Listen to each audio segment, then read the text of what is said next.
চলছে উদ্ধারকর্মীরা। সেখানে রয়েছেন আমাদের সিনিয়র রিপোর্টার হাসানুজ্জামান সাকি। তিনি জানাচ্ছেন সর্বশেষ খবর। সাকি। 2009 সালের 25 ফেব্রুয়ারি ঢাকার পিলখানা সাধারণ এক সকাল, কিন্তু কয়েক ঘন্টার মধ্যেই তা পরিণত হয় বাংলাদেশের ইতিহাসের অন্যতম রক্তাক্ত ট্র্যাজেডিতে। সেদিন ছিল তৎকালীন বাংলাদেশ রাইফেলসের বার্ষিক দরবার। হঠাৎই গুলির শব্দ, অভিযোগ, বেতন ভাতা ও সুযোগ সুবিধা নিয়ে ক্ষোভ থেকে শুরু হয় বিদ্রোহ।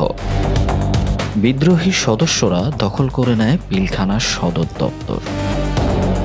নির্মমভাবে হত্যা করা হয় মহাপরিচালক শাকিল আহমেদ সহ 57 জন সেনা কর্মকর্তা এবং 17 জন বেসামরিক নাগরিককে।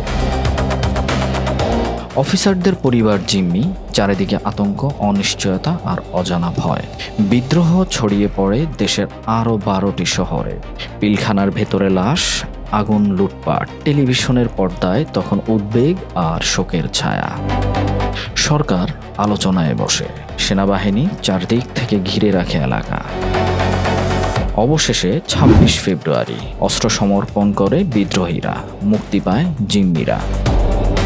শেষ হয় 33 ঘন্টার বিভীষিকা। 2013 সালের 5 নভেম্বর ঢাকা মহানগর দায়রা জজ আদালতের রায়। 152 জনের মৃত্যুদণ্ড, 161 জনের যাবজ্জীবন, 25 জনের বিভিন্ন মেয়াদে কারাদণ্ড এবং 277 জন খালাস। তবে আন্তর্জাতিক মানবাধিকার সংস্থা বিচার প্রক্রিয়া নিয়ে প্রশ্ন তোলে। তাদের অভিযোগ, আসামিরা পর্যাপ্ত সময় সুযোগ পায়নি, বিচার ছিল প্রতিশোধমূলক। দীর্ঘ 1 দশকের বেশি সময় পর 2024 সালের 23 ডিসেম্বর সরকার 7 সদস্যের তদন্ত কমিশন গঠন করে। 2025 সালের নভেম্বরে জমা দেওয়া প্রতিবেদনে বলা হয়, এটি কোনো আকস্মিক বিদ্রোহ নয়, বরং এটি পরিকল্পিত অভিযান। প্রতিবেদনে তৎকালীন প্রধানমন্ত্রী শেখ হাসিনা এবং ক্ষমতাসীন দলের কয়েকজন জ্যেষ্ঠ নেতার সম্পৃক্ততার অভিযোগও উঠে আসে।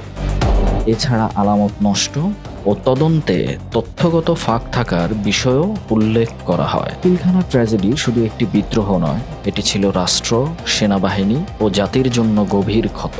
15 বছর পরও প্রশ্ন রয়ে গেছে, কে ছিল নেপথ্যে?